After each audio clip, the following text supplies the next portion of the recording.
立ちに走り下るや竹のあり。山の子のランドセルよりカブトムシ。雨の輪のマイマイの輪を消しうゆる。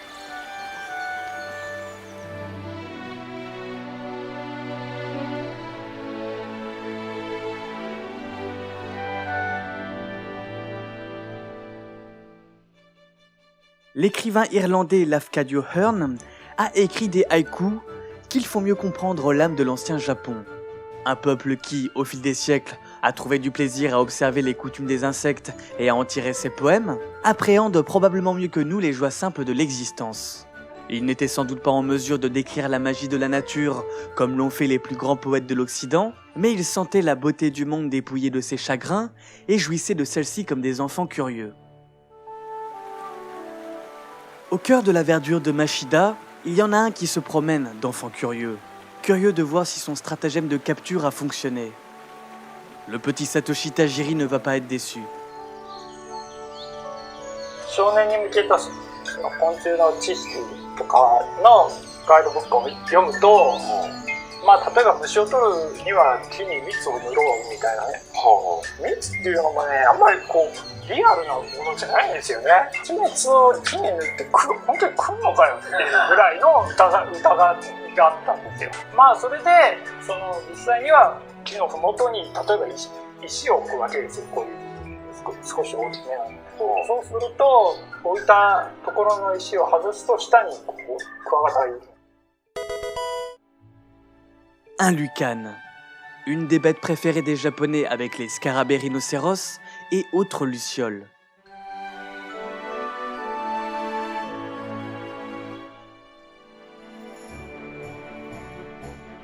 Le Japon n'est pas seulement le pays du soleil levant, mais aussi celui des insectes. Autrefois, on l'appelait Akitsushima, l'île aux libellules. L'amour de la petite faune y est ancestral et perdure. En témoignent les œuvres d'Hayao Miyazaki, Osamu Tezuka, Eiichiro Oda, Isao Takahata, ou la notoriété impérissable de l'auteur français Jean-Henri Fabre, dont le Souvenir entomologique est un classique des bibliothèques nippones. Même les manuels scolaires des écoles primaires y consacrent une partie de leur programme depuis la fin des années 60, soit peu de temps après la venue au monde de Satoshi Tajiri, né le 28 août 1965. La passion qui est la sienne, en tant que Konshu Shonen, garçon aux insectes, est en fait celle d'une civilisation. Les uns font combattre les coléoptères, les autres cuisinent les sauterelles, lui collectionne. Ses camarades le surnomment professeur insecte. En réalité très loin de se limiter aux insectes, Satoshi les attrape tous les animaux miniatures qu'il peut trouver.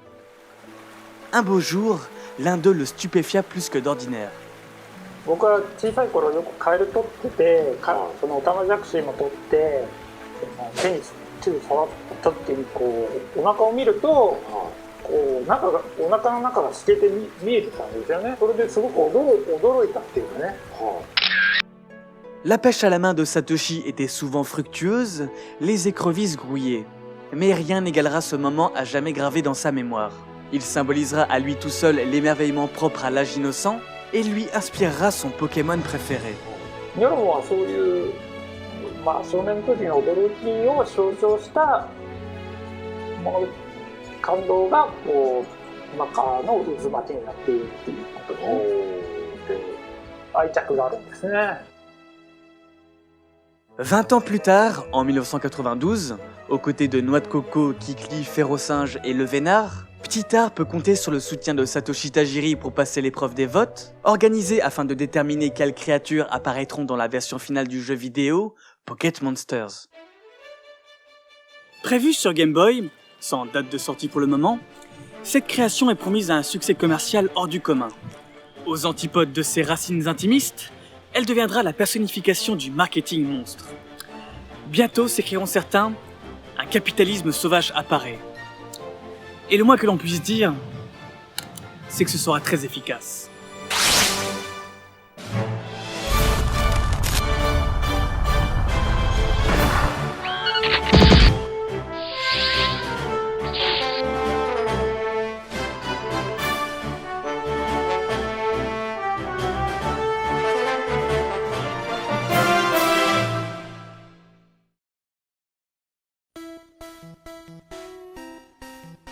Au cours de la traversée de la forêt de Jade, le héros de Pocket Monsters, nommé Satoshi par défaut dans la version japonaise, doit affronter des chenipans, chrysaciers, aspicots et coconforts, ainsi que des attrapeurs d'insectes, vaguement traduits par scout en français. C'est l'épisode qui retranscrit le plus fidèlement les expériences de jeunesse de Satoshi Tajiri avant la rencontre de monstres plus fantaisistes. L'entomologie n'est toutefois pas l'unique dimension qui imprègne ce projet, initialement intitulé Capsule Monsters, et pour cause. À cette passion s'en était substituée une autre à l'adolescence du chasseur d'hexapodes. À l'époque, dans le calme de sa forêt de Mashida, un boom se fit entendre. C'était le miracle économique japonais.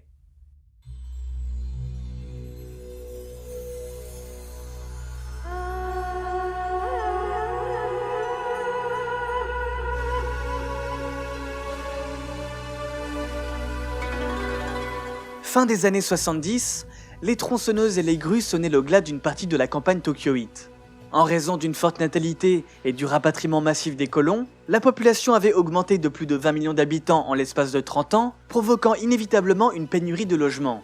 Les villages périphériques furent ainsi progressivement convertis en cités dortoirs, l'herbe devint goudron, les arbres lampadaires, le vert du gris.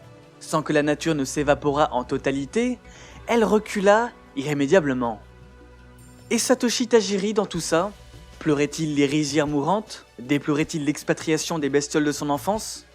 Ceux qui épluchaient les articles d'une petite boutique de Shinjuku le 20 mars 1983 connaissent la réponse. Ce jour-là, côté dépôt-vente, pris en tenaille entre les fanzines et les dojins, une revue fait main faisait du gringue aux potentiels acquéreurs. Intitulée Game Freak, ces 14 pages riches en contenu compensaient largement son aspect amateur.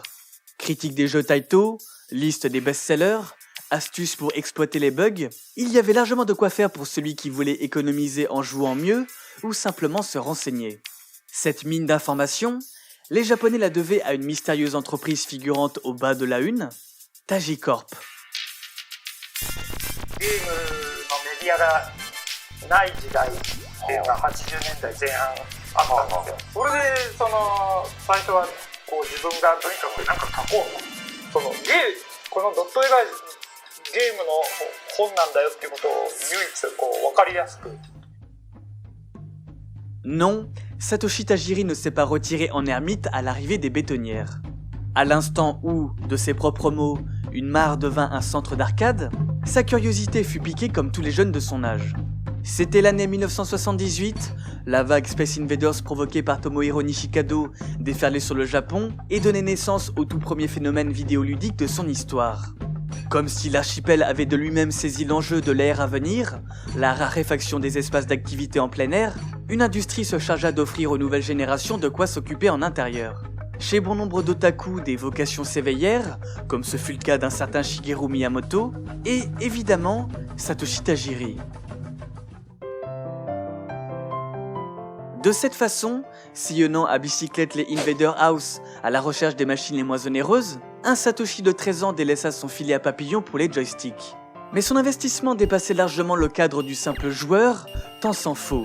L'adolescent se mit à suivre minutieusement toute l'actualité de ce média inédit et, plutôt que de se contenter de Shinjuku ou Shibuya, se rendait directement au centre d'arcade des éditeurs où les dernières productions étaient testées avant leur diffusion à grande échelle. Une démarche pré-journalistique, doublée d'une envie montante de partager les connaissances qu'il accumulait, parallèlement à des études en ingénierie électrique qui ne l'exaltaient guère.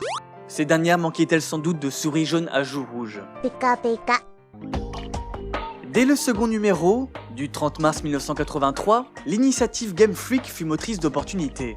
Consacrée à Xevious, sa rigueur convainquit instantanément le champion national du jeu de contacter Satoshi, ce pour reprendre l'édition et la distribution de son guide à succès commandé par Namco, Comment marquer 10 millions de points à Xevious. 10 000 exemplaires furent vendus, obligeant la famille Tajiri à mettre la main à la pâte pour boucler toutes les expéditions. Un petit business était né, préfigurant une presse encore inexistante à quelques mois de la mise en vente de la Famicom. En attendant, dans le cadre de son nouveau métier de journaliste qu'il exercera en marge de son cursus scolaire, Satoshi allait pouvoir jouer à toutes les sorties et bientôt devenir une véritable encyclopédie du jeu vidéo. このアーケードゲームを研究している田尻君のたくさんのコレクションからいくつか珍しいゲームをご紹介しましょ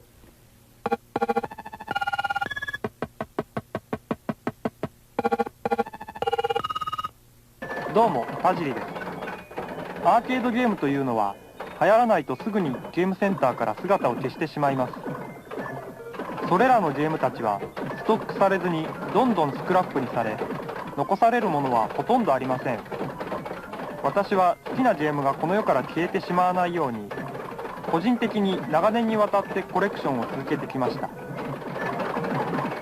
それではこれから僕のゲームコレクションの一部をご紹介しましょう。Return of the Invaders, Mikey, Mr. Do, Missile Command, ce n'étaient plus les insectes que Satoshi collectionnait en 1989, mais les cartes mères des jeux d'arcade d'antan. 次はこのゲームで遊んでみましょう。まず蓋を開けて電源を切ります。そして入っている基板を取り出します。そして取り替えてあげればこの通り。Une décennie s'était écoulée depuis Space Invaders, et la nostalgie avait déjà gagné le presque trentenaire, ravi de s'exposer, lui et ses plus belles possessions, en train de tâter frénétiquement du bouton. Encore une fois précurseur, Satoshi livrait ici une sorte de petit film de rétro gaming avant l'heure. Ayant acquis la réputation d'expert dans le milieu émergent du jeu vidéo, on le sollicitait alors pour toutes sortes de prestations, à l'écrit, à la radio ou à la télé, dans un cadre promotionnel le plus souvent. 球場とチームの数がとっても多いのでプレイヤーを飽きさせませんね。皆さんも一度プレイしてみてください。Mais parmi ces présentations, il y en eut une qui revêtit plus d'importance aux yeux du chroniqueur. À travers elle, les raisons qui l'avaient poussé à mettre fin à Game Freak au bout du 24e numéro le 13 septembre 1987 s'éclaircirent. 次は僕の企画したファミコンソフトを紹介します。ナムコから6月下旬発売されるクインティです。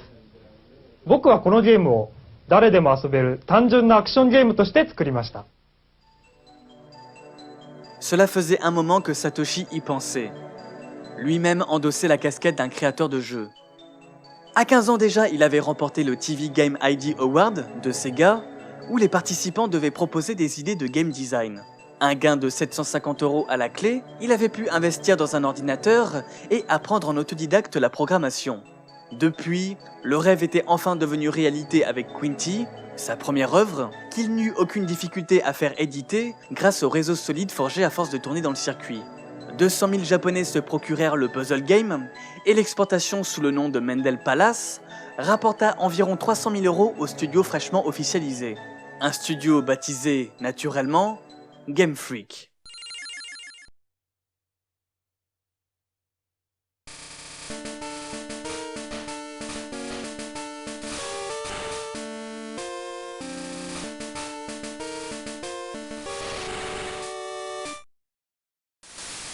Voilà maintenant Satoshi face au projet de sa vie, Pocket Monsters, édité par Nintendo. Un enchevêtrement d'idées abstraites à ce stade. L'une d'elles, peut-être la mère de toutes, avait jamais dans l'esprit d'un joueur frustré devant son écran. La faute à Dragon Quest II. Satoshi avait beau massacrer du Pazuzu, du Argon, du Tyranodactyle, le chapeau magique qui était censé céder ses ennemis à leur mort n'apparaissait jamais.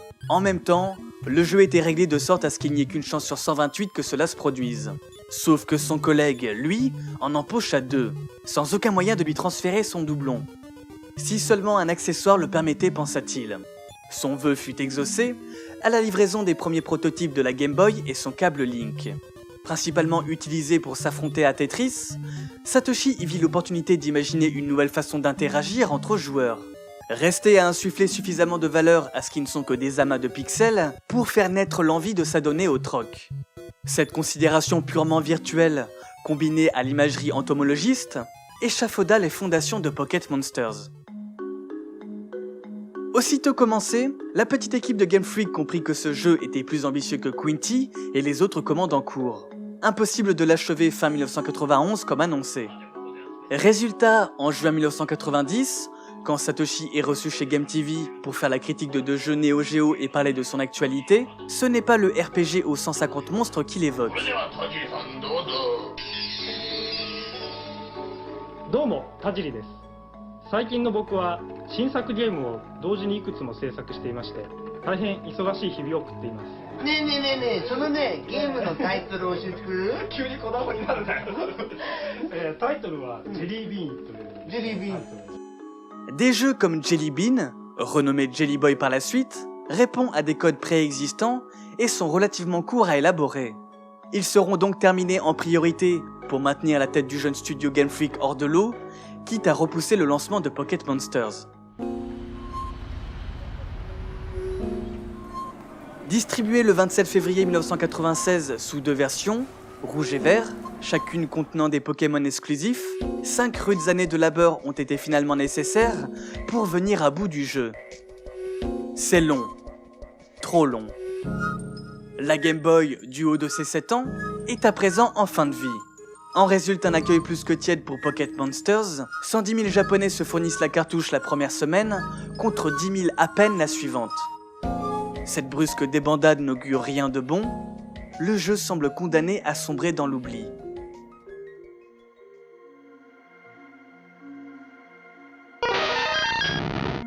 Tout à coup, au son d'un rugissement inconnu, une rumeur s'éveille.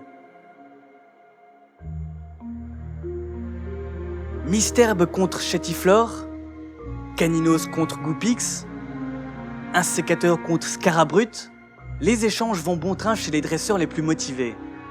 Ces échanges permettent également de faire évoluer Kadabra, Machopper, Gravalanche et Spectrum en Alakazam, McConyer, Grolem et Ectoplasma.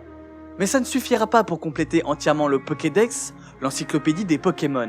L'impuissant Magikarp doit être péniblement élevé au niveau 20 pour laisser place au terrifiant Léviator, les pierres évolutives mises au contact d'Evoli pour engager ses différentes transformations, les fossiles Dôme et Nautile dénichés pour ranimer Kabuto et Amonita, les Hyperballs largués en nombre pour capturer les oiseaux légendaires, et la Ligue Indigo défaite pour accéder à la grotte inconnue et affronter Mewtwo. Aux courageux qui ont capturé les 150 Pokémon, un diplôme leur est offert. Ils peuvent dorénavant éteindre leur Game Boy en paix, satisfaits d'avoir terminé le jeu à 100%. Mais ils furent tous dupés.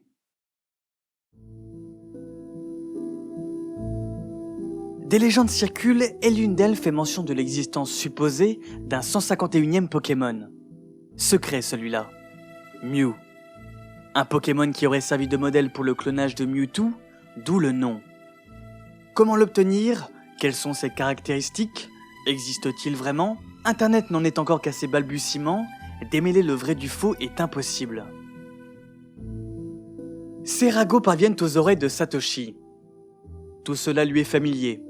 Le premier numéro de Game Freak avait justement été rédigé, en partie, dans l'idée d'élucider les intox qui foisonnaient dans les salles d'arcade. 流線夜の周りではすごくこう噂がいろいろ飛び交ってて、なんか大小の無数の噂があったんですよ。一面で特別な順番で敵を倒すとこう小さなアルドアジェニスっていうこう要塞が出てきて、その後タランチュラが出てきて、ゼビウスへ連れてってくれるとかっていう話になって。それは本物ですか？いや、ほんまではないんですね。Le plus souvent des légendes urbaines, l'histoire de Mew, quant à elle, s'avère être totalement vraie.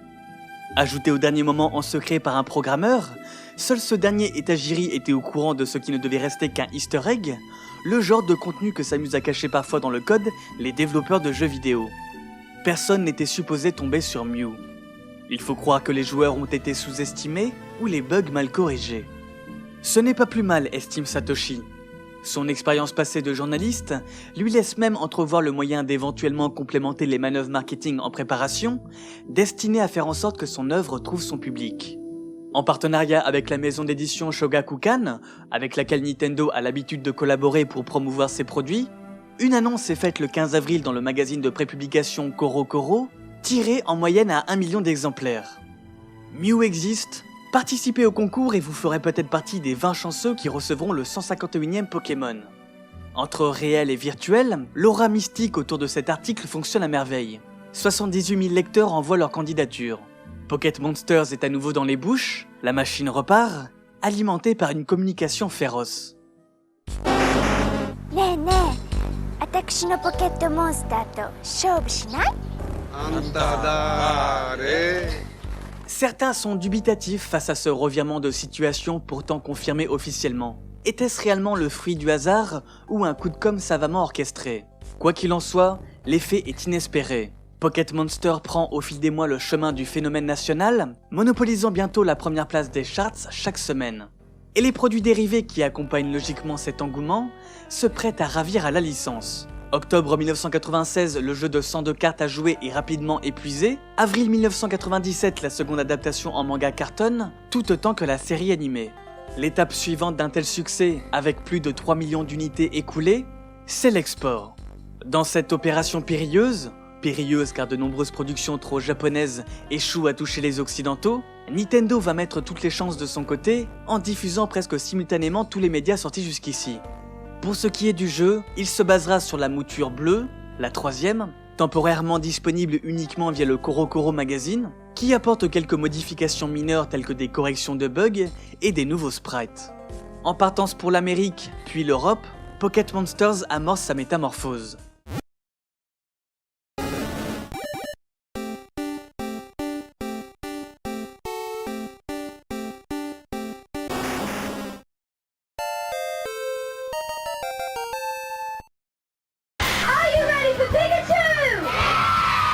Pokemon, the video game. Pokemon has captured the imagination of children. La folie Pokémon. Des étranges personnages imaginaires qui sont venus du Japon.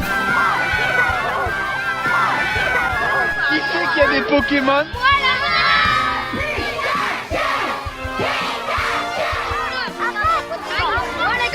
That's all they're wanting now is pure Pokémon. Pokémon, c'est ce que j'adore le plus au monde. C'est un coup critique. Débarqué en septembre 1998 en Amérique, puis en octobre 1999 en Europe, Pokémon, comme s'étaient spontanément mis les Japonais à contracter les mots Pocket Monsters, rafle tout sur son passage. C'est du jamais vu. Aux quatre coins de la planète, ils sont 30 millions à se procurer le jeu et offrent à la Game Boy une seconde vie plus triomphale encore que la première. Le dessin animé, les cartes à jouer et goodies s'illustrent chacun dans leur catégorie et le film Mewtwo contre-attaque génère 170 millions de dollars au box-office, un score incroyable mais encore insignifiant à l'échelle des milliards engendrés par le reste de l'écosystème. Une telle présence ne laisse aucun échappatoire aux enfants, qu'ils se hâtent d'entrer dans la danse, sous peine d'être exclus des discussions de récré. Ce que j'ai, c'est le jeu Pokémon sur Game Boy. Du côté des parents, c'est évidemment l'incompréhension, le mépris, voire de la haine. C'est que dans les écoles, la Pokémania donne du fil à retordre aux professeurs. Je connais, j'en ai entendu parler, mais on a lutté contre Dorothée à l'époque de Dorothée, aujourd'hui on essaie de lutter contre les Pokémon. Many school officials think the craze has gone too far. They're not allowed at our school because it's such a craze and people like them so much, they tend to steal. Dans certaines écoles, on confisque ces Pokémon et on envisage même de les interdire. In my opinion, parents should not let their kids watch Pokemon, play Pokemon, buy Pokemon cards, have anything whatsoever to do with Pokemon because the message is violence.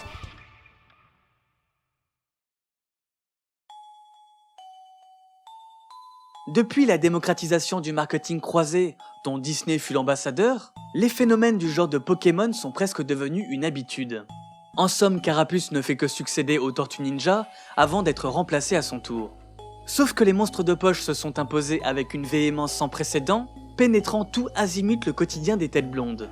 Comment Nintendo a-t-il pu conquérir le marché le plus complexe et volatile qui soit, alors que quelques mois suffisent à un fan des Power Rangers pour décréter subitement que ce n'est plus de son âge? En érigeant des ponts. D'un anniversaire à l'autre, Pokémon évolue au gré des nouvelles lubies du petit consommateur. Peluche pour les moins de 5 ans, dessin animé pour les 4-9 ans, cartes pour les 6-10 ans, jeux vidéo pour les 7-14 ans. De quoi s'assurer une longévité à toute épreuve. We did actually work on a strategy that said, hey, let's get the TV show out a couple weeks in front of the game, followed by the game, and then all of the rest of the licensing. Toy marketing is as cool and calculated as that, is it? As far as being calculated, we just knew that we had something that kids would love as long as we could make sure that we could get it the right exposure to them. Conséquence d'un retentissement de cette envergure, une méfiance s'installe à l'égard de ce qui apparaît comme une pierre de plus dans l'incursion du Japon dans la culture mondiale. D'abord technologique. Le tout dernier Walkman miniature français que voici. Sans odeur nationale particulière, elle a désormais un visage, et un visage qu'une partie des Occidentaux n'aiment pas. Ses gros yeux ne leur évoquent que la violence et la stupidité. Les mangas et les jeux vidéo sont vus comme des inepties délivrées par des entreprises rusées, n'hésitant pas à servir aux enfants ce qu'ils réclament, au détriment de toute éthique. Pikachu passe pour un démon, né de l'imagination de manipulateurs qui n'ont aucun scrupule à abuser des naïfs à la merci de leurs pulsions, fatalement hypnotisé par le slogan « Attrapez-les tous ». Well, you know, if a movie is not good for adults, in a way it isn't good for kids either, because this movie, it seems to me, is basically just part of the whole marketing thing. But what is this really about? I mean, well, it's about love. It's about a lot of things. It's about acquiring Pokemon. Do you make some cards scarce? I've got to buy more and more if I'm to be sure of getting those scarce ones. Or make more trades. Yes, but it's going to be easier to spend the money, isn't it? I don't know, maybe the kids find it easier to trade. There is an element of manipulation, though, on your part? No, I don't think so.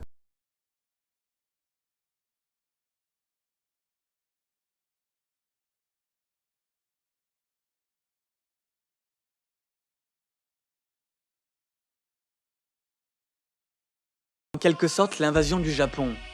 Le Japon qui s'empare des marchés étrangers, rachète des grosses entreprises américaines, exerce une mauvaise influence sur les adolescents, les convertit à l'image des leurs, du moins à l'image que l'Occident en a, des solitaires se mouvant au sein d'une société qui a perdu pied, ultra-technologique, capitaliste à souhait, une véritable dystopie consumériste, contraint de bâtir des mondes virtuels pour pallier sa saturation démographique, un peuple réputé pour son productivisme fou, sa pression sociale, son fort taux de suicide, et ses hikikomori, des reclus qui restent enfermés des années durant dans leur appartement.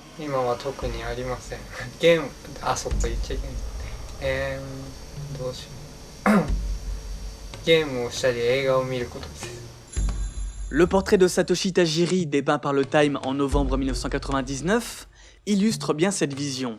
Le game designer est décrit comme un otaku aux mains tremblantes et à la voix timide, les yeux gorgés de sang, le genre à s'isoler du reste du monde pour s'adonner aux jeux vidéo ou lire des mangas. L'article se poursuit sur des citations du livre « Otaku, les enfants du virtuel » d'Étienne Barral. Les otaku connaissent la différence entre le monde réel et virtuel, mais ils préféreraient vivre dans le virtuel. Ils accumulent constamment les choses, plus ils possèdent, mieux ils se sentent. Un livre pour lequel les otaku sont des marginaux, le reflet d'une société qui n'ose pas regarder les conséquences de ses actes, et le signe d'un malaise profond. C'est également à cette période que naît des rumeurs sur le possible syndrome d'Asperger de Satoshi, l'autisme habituellement associé aux innovateurs. Que peut bien penser Satoshi à la lecture de ces mots? Déjà, c'est vrai, il est épuisé. Au moment de l'interview, Pokémon Or et Argent venait tout juste de sortir, suite à un développement tumultueux démarré juste après Rouge et Vert en 1996. Point de répit donc. Pour ce qui est de l'accumulation des choses, et par extension des produits dérivés, il n'y est évidemment pour rien, ce sont ses confrères qui s'occupent de transformer les idées des créatifs en business juteux, mais quand bien même ce serait le cas, cela ne changerait pas grand chose. Car Pokémon, ses cartes à jouer ou ses peluches rondoudou ne sont pas mal vues dans le pays qui les a vus naître. Un pays où l'on y fait les magasins comme on se rend au restaurant ou au karaoké, où acheter est une activité sociale, positive, qui procure du plaisir autant aux enfants qu'aux adultes. En cela, oui, le Japon est la quintessence de la société de consommation, sans que ce ne soit péjoratif à leurs yeux. La preuve, excepté un épisode du dessin animé qui provoqua des crises d'épilepsie, aucune controverse n'est venue ternir l'enthousiasme des Japonais pour Sacha et ses amis. Enfin, au sujet du rapport au virtuel, les intentions de Tajiri prennent en effet source dans la recherche de sensations perdues. En outre, il a façonné son jeu pour qu'il s'adapte au train de vie d'une jeunesse qu'il plaint, car subissant un système scolaire trop chronophage. Encore une fois, aucune connotation négative n'est associée à cette démarche, le jeu vidéo est une manière moderne de s'amuser comme une autre. 最後の質問です。田尻さんにとってゲームって何ですか？僕にとってゲームは人生そのものです。 Par conséquent, Satoshi Tajiri ne fait montre d'aucune culpabilité devant les critiques. Est-ce que ça signifie que le Time a vu juste? Pokémon et les RPG en général sont-ils l'objet de ceux qui veulent s'enfuir? Un moyen de rendre la réalité plus douce en la réduisant à une échelle plus acceptable? De troquer un 8 mètres carrés contre un vaste monde supérieur où l'ennui n'a pas sa place, dont la raison d'être ne soulève aucune question existentielle car le démiurge y est identifié, Satoshi Tajiri, ainsi que ses dessins, divertir? Ce qui est sûr, c'est que ce monde, des années après le déclin de la Pokémania, continue de grandir. En l'an 2000, nombreux étaient ceux qui se targuaient de pouvoir énumérer les 151 Pokémon par le biais d'un Pokérap bien senti. Il est maintenant plus rare de croiser un spécialiste capable de faire de même avec les 800 existants, bientôt 900, et sans doute un jour 1000. À contre-courant de la biodiversité terrienne, la faune de poche ne cesse de prospérer, regorgeant de mythes avec ses dragons, ses ultra-chimères et ses trios légendaires. Même si Satoshi Tajiri a aujourd'hui pris de la distance avec Kanto et ses environs, se cantonnant au vague rôle de producteur exécutif, la graine que lui et ses équipes de Game Freak ont semée reste fertile, à travers les jeux vidéo, en application ou au cinéma, et les joueurs ont toujours l'espoir de devenir le meilleur dresseur. Ils se battent sans répit, font tout pour être vainqueurs et gagner les défis. Ils parcourent la terre entière, traquant avec espoir les Pokémon et leurs mystères, le secret de leur pouvoir.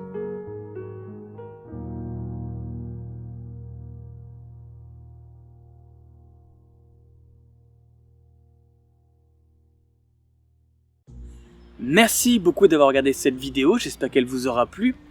Si vous avez un petit peu d'argent de côté, n'hésitez pas à me laisser un petit pourboire sur ma page Tipeee, c'est ma principale source de revenus, et c'est ce qui me permet de continuer mon activité sur YouTube. J'aimerais également remercier la chaîne Trans qui a été consultant sur cette vidéo. La chaîne Trans, c'est une chaîne spécialisée dans Pokémon, qui fait des documentaires sur la Pokémania, Pokémon Go, qui va analyser les inspirations de la création d'un Pokémon. C'est vraiment super, je vous recommande grandement cette chaîne. Et en plus, donc, comme je vous l'ai dit, il m'a aidé à faire cette vidéo. Voilà. En attendant, moi je vous donne rendez-vous le mois prochain pour une nouvelle vidéo, et je vous dis à bientôt. Bye.